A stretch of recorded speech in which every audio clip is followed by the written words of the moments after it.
好呢個係自指手控。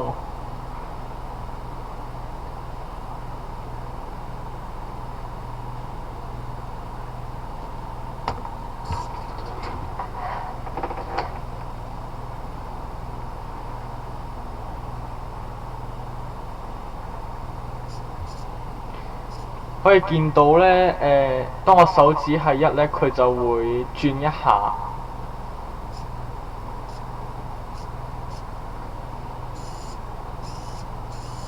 咁佢係根據呢個手指嘅數量去進行旋轉呢個 servo。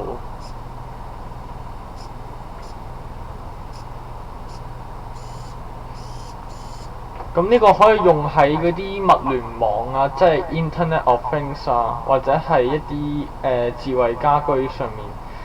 咁舉個例啦，即係好似例如果係老人家嘅佢行動不便嘅，咁佢就舉1，咁就叫人幫手或者係，然之後第2咧就可能係開燈，3可能係熄燈，4可能係飲水咁樣。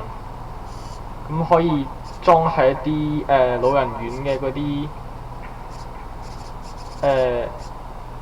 佢哋鏡頭嗰度去俾嗰啲老人家用咯。